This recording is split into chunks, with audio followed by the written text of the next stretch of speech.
diga, tal como ya han tenido en la parte general, lógicamente, está en relación a la filiación, a la enfermedad actual y a los antecedentes. Pero vamos a ir profundizando. En esta oportunidad vamos a hablar qué es lo que yo tengo que hacer, qué tengo que pensar y cómo tengo que abordar el interrogatorio de nuestro paciente en relación a problemas y enfermedades, sobre todo síndromes respiratorios. ¿Qué debo pensar? ¿Cierto? Primeramente debemos decir que el aparato respiratorio es tal forma su examen físico, su anamnesis, en que los mismos se equiparan más o menos para el diagnóstico del 50%. La anamnesis y el examen físico se equiparan más o menos el 50%. Pero la anamnesis es bien rica en datos que tenemos que sacar del paciente. Y por lo tanto, la sintomatología y la sinología tenemos que valorarla desde el punto de vista anamnésico y desde el punto de vista del diagnóstico anamnésico inicial, y después para ir a examinar buscando signos que nos puedan orientar finalmente al diagnóstico preventivo. Vamos a revisar algunas cosas. El aparato respiratorio por sí solo puede producir enfermedades en este caso primarias del aparato respiratorio, pero no siempre es así. En muchas oportunidades el aparato respiratorio es el depósito de problemas que han iniciado en otra parte del cuerpo, y por lo tanto la sintomatología que se presenta en el mismo puede ser secundaria a procesos adyacentes de otros aparatos. Esta es la idea, saber exactamente en qué momento es un problema típicamente respiratorio o primariamente respiratorio y en qué momento es consecuencia de otro tipo de problemas que aparecen en la economía del cuerpo. Vamos a revisar entonces en filiación. ¿Qué pasa con la edad? La edad es importante, ¿por qué? Porque de acuerdo a la etapa de maduración del organismo, también las enfermedades pueden aparecer, y por lo tanto, ¿no?, los problemas broncopulmonares, ¿no?, pueden aparecer más que todo en los polos de la vida, o sea, en la niñez y en la adultez mayor, los problemas broncopulmonares. Y los pulmonares, o sea, neumónicos, pueden aparecer mayormente en la etapa de la adolescencia y la adultez. ¿Y por qué decimos broncopulmonares? Porque sencillamente están atacando no solamente el parénquima pulmonar, sino el árbol bronquial, los dos polos de la vida, más frecuentemente. Y la adultez, ¿no?, mayoritariamente la base pulmonar, o sea, neumónico.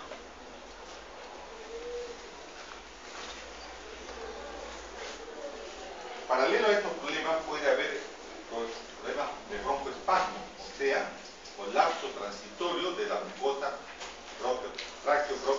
bronquial y parencimal. ¿Y por qué puede producir? Asma bronquial. ¿Esto en qué momento se ve con mayor incidencia? Entre los 10 y 30 años de edad.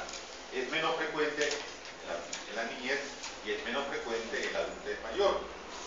Entonces, por lo tanto, ¿qué podemos pensar cuando vemos broncoespasmo, cuando no podemos respirar adecuadamente? Lo van a ver ustedes más adelante en otros tipos de síndromes que se van a hablar, ¿no?, los síndromes obstructivos. Pero por la edad debemos pensar en diferentes problemas bronquiales. Las neoplasias pulmonares primarias es más frecuente después de los 50 años de edad. Casi nunca se ven neoplasias pulmonares en la niñez. Por lo tanto, si yo voy a pensar en neoplasias, tengo que pensar en pacientes, sobre todo fumadores, poseedores crónicos, que están por encima de los 50 años de edad, ¿no? Y por eso es importante saber de ello. La tuberculosis, ¿no?, es una enfermedad multisistémica que afecta mayormente al aparato respiratorio, y también por la edad de filiación debemos pensar que los lactantes, ¿no?, y los niños de primera infancia pueden tener tuberculosis, pero en esta edad fulminante, grave, la tuberculosis, lo cual no es ya en la edad, ¿no?, de la pubertad. Vamos a ver más adelante qué sucede. La incidencia de la tercera edad disminuye y después de los 70, 80 años, generalmente aumenta el problema de la tuberculosis. ¿Por qué? Porque la ancianidad también hace que el paciente no se alimente adecuadamente, la dentadura no está presente, los familiares ya no la tienen con igual cuidado, entonces puede aparecer también en esta etapa de la vida. Desde el punto de vista de la edad, en la anamnesis, los recién nacidos a qué están expuestos. Decíamos, ¿no?, que pueden tener neumonías, quistes pulmonares, neumotórax, neumomediastino, agenesia laboral congénita, fístula traqueoesofágica, todos ellos generalmente de tipo congénito, recién nacidos. En niños, hablábamos de la bronconeumonía, decíamos que la bronconeumonía está en los dos polos de la vida, muy cierto. Hablábamos de la tuberculosis primaria, también es muy cierto, ¿no? Hablábamos del asma, pero este asma que puede aparecer en niños es un asma atípico, un asma que no está dentro del contexto de la que van a ver más adelante, ¿no? De tipo generalmente inherente a los padres, por eso le llamamos atópica, ¿no? También puede haber enfermedades fibroquísticas del páncreas y la mucoviscidosis, todos ellos problemas que van acompañando al niño como trayectoria de recién nacido. En los jóvenes, todos los problemas bronquiales bacterianos, la traqueitis, la bronquiectasia, la bronquitis y por supuesto la tuberculosis como parte de todos los problemas que existen a esa edad. El adulto joven, absceso pulmonar, bronquiectasia, bronquitis, y los adultos ya, estamos hablando de adultos entre los 29 y 60 años, ¿no? 29 años y 60 años. Igualmente, todos los problemas que ustedes ven, neumonía, bronquitis, enfisema, infarto, asma. Todos estos son síndromes que posteriormente van a revisar. En ancianos, nuevamente la bronconeumonía que estábamos hablando, el carcinoma bronquénico, la neumoconiosis, el enfisema pulmonar. Todos estos problemas neoplásicos o degenerativos a partir de problemas previos.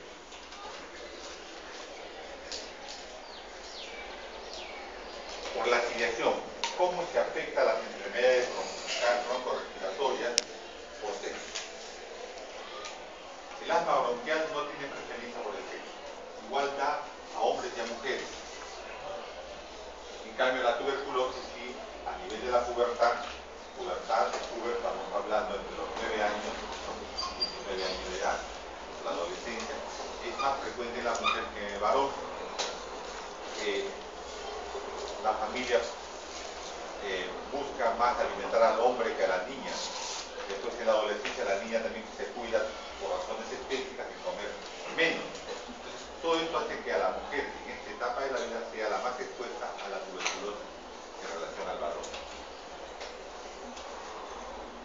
Los varones, en este caso, ¿en qué momento se exponen a los problemas respiratorios? Pues cuando entran a la labor, al PEA, a la población económicamente activa. Los varones, aunque ahora las mujeres también están más incluidas en el PEA, pero de todas maneras los varones son los que están más expuestos, por decir, a contacto con el medio ambiente, ¿no?, a los agentes químicos, al tabaco, ¿no?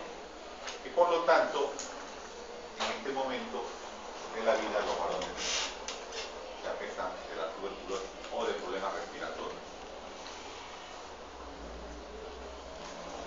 Hablando de estadísticas, ¿no?, la neumoconiosis, el neumotórax espontáneo y las neoplasias pulmonares son más frecuentes en varones que en mujeres. La proporción es de 3 a 1. De 3 a 1. Ahí tenemos un resumen. El varón, las enfermedades, los síndromes que pueden estar, más que enfermedades, los síndromes que pueden estar expuestos, las mujeres, ¿no?, también los síndromes que pueden estar expuestos. Un resumen de cada uno de ellos. La raza tendrá preponderancia sobre algunos problemas de aparato respiratorio. Se han hecho estudios de tipo incidental. Se ve que la raza negra está más expuesta a la tuberculosis y a la esclerosis que lo más clarito, ¿no? En cambio, la colageniasis, los neumotórax espontáneos, los cánceres bronco-pulmonares son más frecuentes, ¿no?, en la raza blanca. En los judíos están más expuestos al cáncer bronco-pulmonar.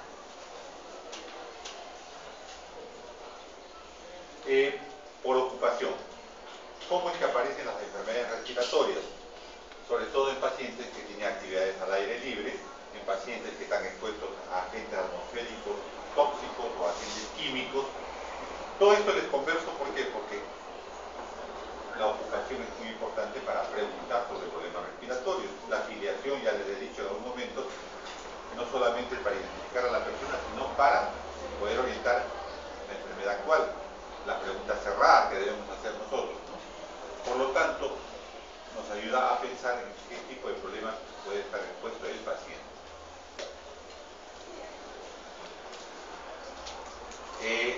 También podemos hablar en los pacientes que están expuestos a sustancias químicas, no solamente el tabaco, sino sustancias químicas como el níquel, el vidrio, el paladio y otros, que no le van a hacer cáncer pulmonar, pero sí lo van a llevar a problemas de fibrosis pulmonar.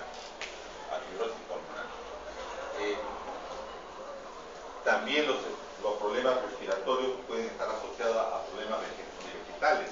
Los agricultores que están en relación a la cosecha de vegetales como el algodón, el tabaco, el bagazo, la harina, el corte, el cañón, pueden estar expuestos a problemas respiratorios crónicos.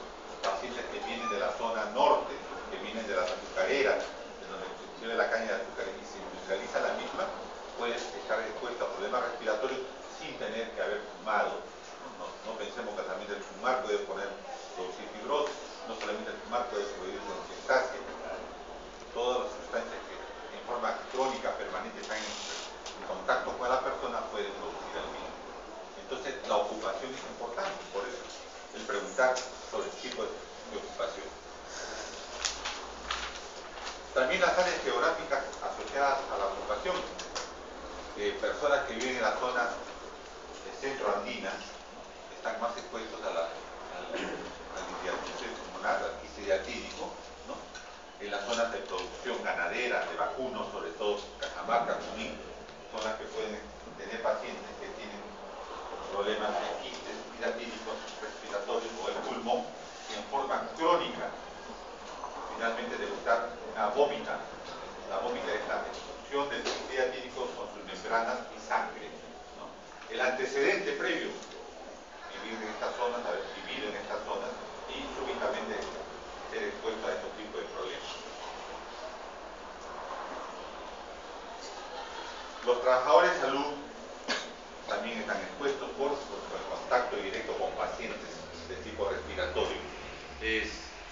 Se sabe que el personal médico y el personal de salud que trabaja en las salas de medicina y neumología son los que más expuestos están a las enfermedades.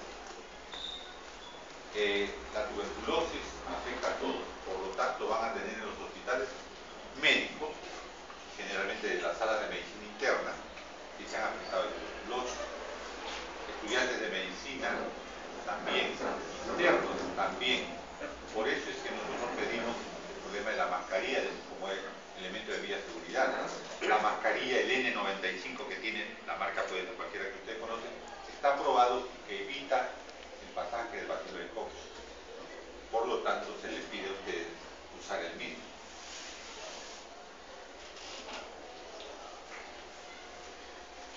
Se hizo un estudio en la población estudiantil universitaria en base a la reacción a la tuberculina, o sea, a la recepción o al contacto con la tuberculosis. Y lógicamente los estudiantes de medicina tuvieron reacciones positivas, ¿no?, a la tuberculina más intensas porque todos podemos tener reacción a la tuberculina, pero en este caso los estudiantes de medicina tuvieron mayor positividad, más intensa con relación a las de otros facultades. Entonces, con esto lo que queremos decirles es que la exposición es uno de los factores por los cuales se producen las enfermedades respiratorias y por lo tanto la afiliación es muy importante en aparato respiratorio. Ocupación, ahí tienen trabajos al aire libre que pueden producir problemas respiratorios de vías altas, la rinitis, la traqueitis, las vías bajas, la bronquitis, la traqueobronquitis.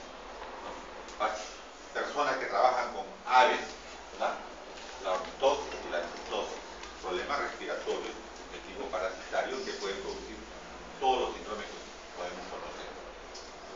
Los que trabajan con gallina y pájaro, los que están en relación a aves, palomares, ¿no?, están más expuestos a la histoplasia. la ocupación es muy importante.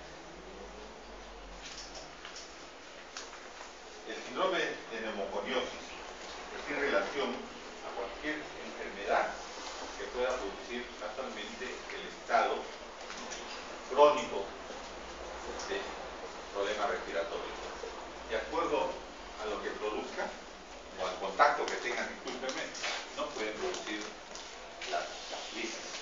El carbón, la tricosis, el silicio, la silicosis, la asbestosis por las vigas de asbesto, la virulosis de virilio, la rarazosis por la caña de azúcar, la tiza que antes utilizaban los profesores y los estudiantes, la exitosis. También el polvo de algodón, la vicinosis, el hierro, la siderosis, por supuesto el tabaco, todo el problema que ocurre. Por la procedencia, siempre los pacientes que provienen de lugares húmedos, es obvio, es algo obvio, ¿no? Están en mayor problema, ¿no?, con el aparato respiratorio. Existen pacientes que viven a 3.000 metros sobre el nivel del mar, o pacientes que son de procedencia que han vivido un buen tiempo sobre los 3.000 metros sobre el nivel del mar. Vamos a darle la parte andina de nuestro país. Estos pacientes están más expuestos a tener hipertensión pulmonar y por lo tanto la hipertensión pulmonar, ¿no?, hace sobrecarga sobre el corazón derecho y tener problemas casualmente del lado derecho del corazón. Solamente el hecho de haber vivido sobre el nivel del mar 3.000 metros.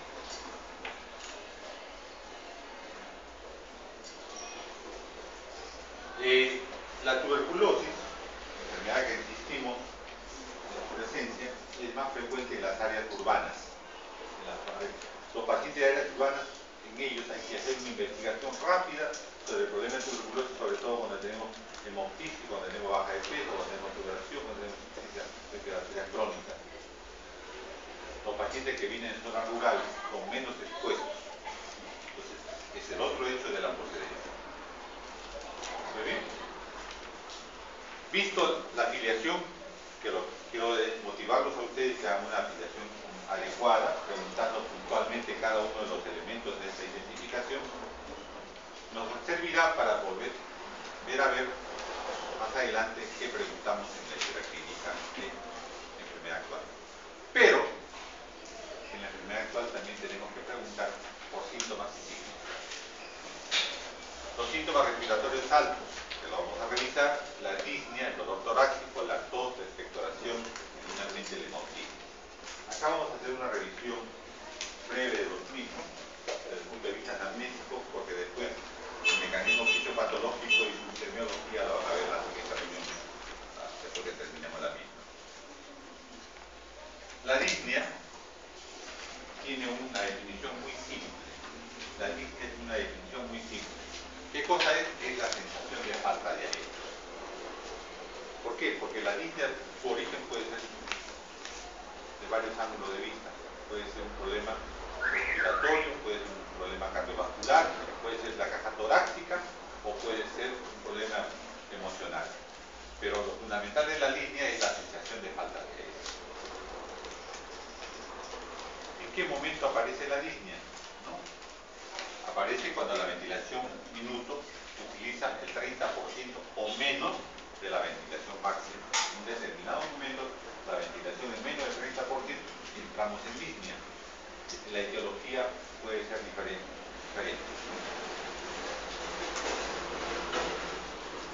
¿Cuándo puede ocurrir la disnea? Puede ocurrir cuando hay hiperventilación. La hiperventilación puede ser por razones físicas, de ejercicio físico, mejor dicho, por problemas de anemia, hemoglobina baja, ¿no?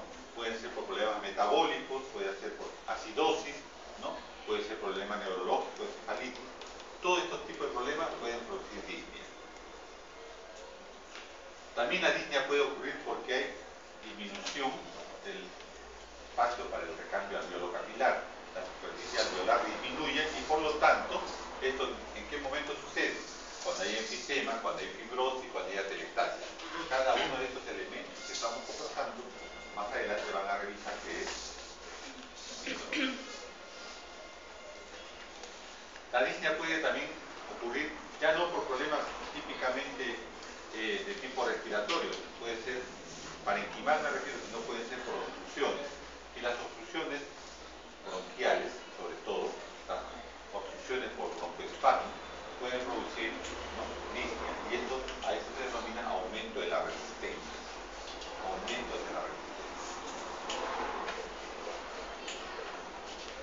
disnea finalmente puede producirse por afecciones de la caja torácica.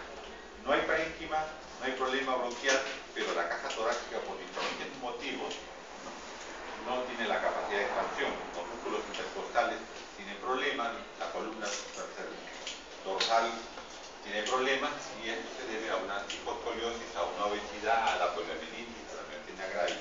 Todos los problemas que puedan afectar los músculos de la caja torácica, también en forma extrínseca, pueden ocasionar disnea. El dolor torácico. El dolor torácico no tiene nada diferente a cualquier dolor, y por lo tanto, cuando hablamos de dolor debemos hacer el interrogatorio preguntando en forma cerrada, si es que el paciente no nos expresa las características. El dolor, su forma de aparición, su localización, el grado de intensidad, su irradiación o propagación, qué características tiene, punzantes, ardor, pesadez, duración, horario, factores que modifican a favor, o sea que mejoran, factores que agravan el problema. Todos ellos, ¿no?, tienen que hacerse una exhaustiva investigación en relación al dolor. Por supuesto, también de los síntomas o signos que están asociados al dolor. Y por lo tanto, nosotros debemos valorar desde ese punto de vista. Para razones didácticas, el dolor torácico se ha hecho una clasificación y creo que la que vamos a presentar es la más congruente, la que mejor expresa lo que es el dolor en el aparato respiratorio y la caja torácica, por supuesto. Desde el punto de vista torácico, el dolor puede ser localizado. El localizado está en relación al dolor típicamente pleural, o sea, estamos hablando del aparato respiratorio. Los bronquios y del parénquima pulmonar no duelen. Lo que duele es la pleura. El frote de la pleura, parietal sobre la visceral, el frote puede producir dolor y tiene una característica muy interesante.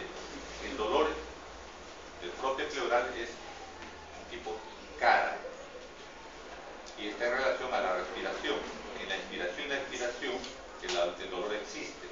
El paciente trata de localizar el dolor con la mano del mismo lado de la lesión. Si es en la derecha, indicará casualmente en la región torácica, sobre todo en punta de costado, en el tórax. También otra característica, el dolor es tan intenso que le da una posición antálgica. Siempre se acuesta sobre el lado de la lesión, tratando de que disminuya la expansión del tórax, del hemitórax en el donde está el frote pleural. Por lo tanto, el dolor es del tipo de punzada del mismo lado y la posición antálgica es sobre el lado de la lesión.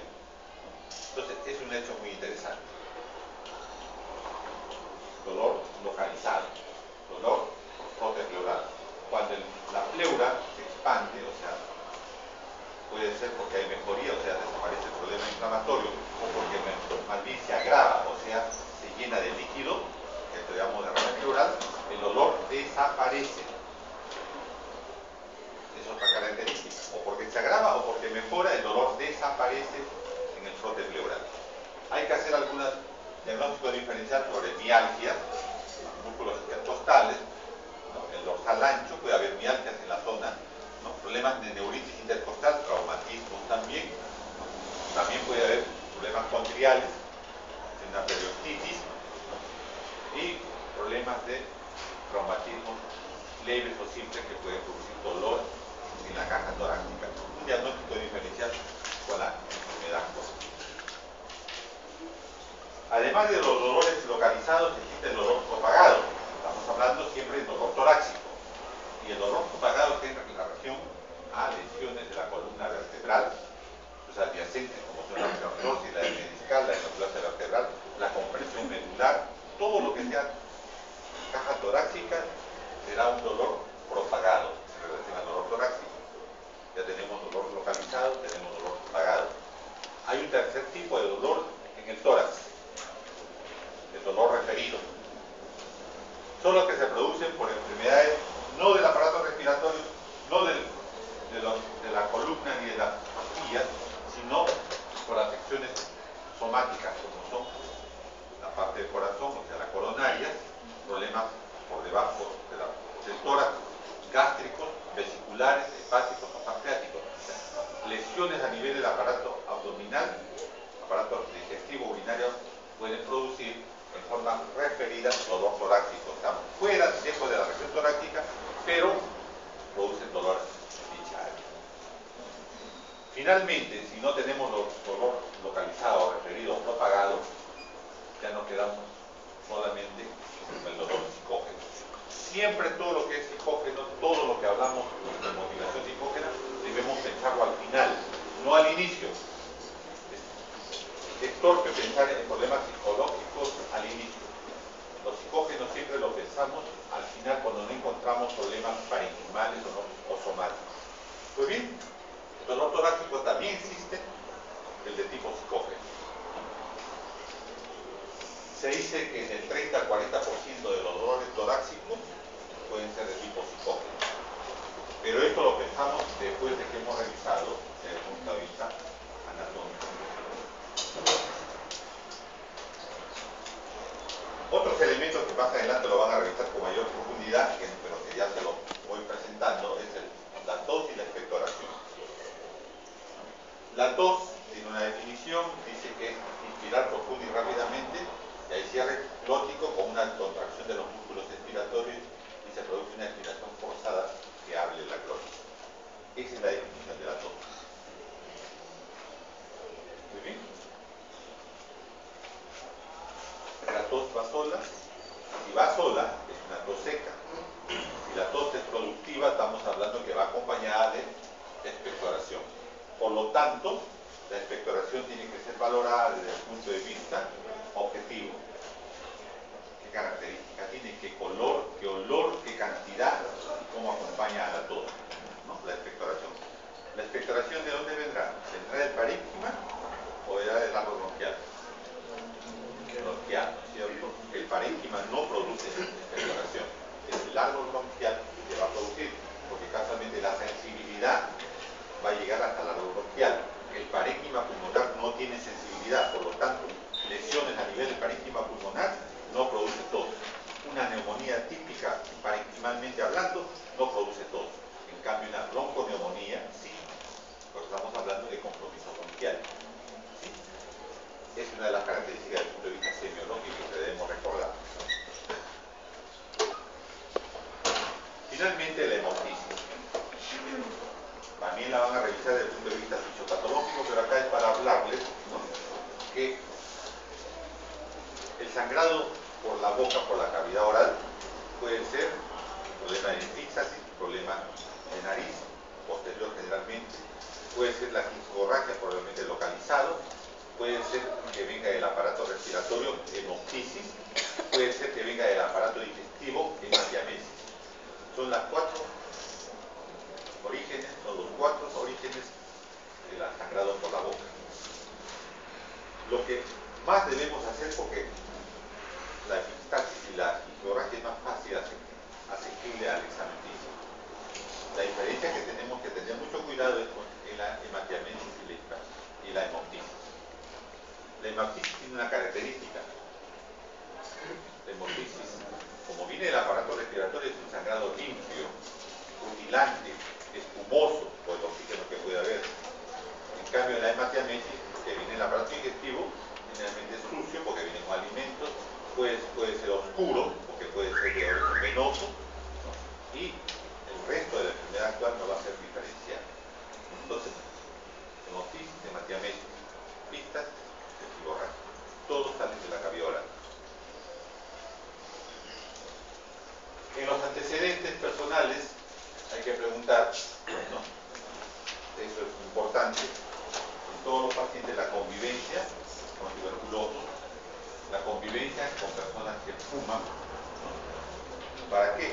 Para valorar enfermedades crónicas, para valorar enfermedades sociales y para valorar enfermedades laborales. No solamente los antecedentes estén en relación a la familia, hemos quedado que los antecedentes colaterales afines se incluyen inclusive al compadre, al vecino, y creo que ahí podemos también incluir a los amigos laborales, sobre todo en los se refiere a la hemoptisis, y a la tos constante que puede tener la gente que nos rodea.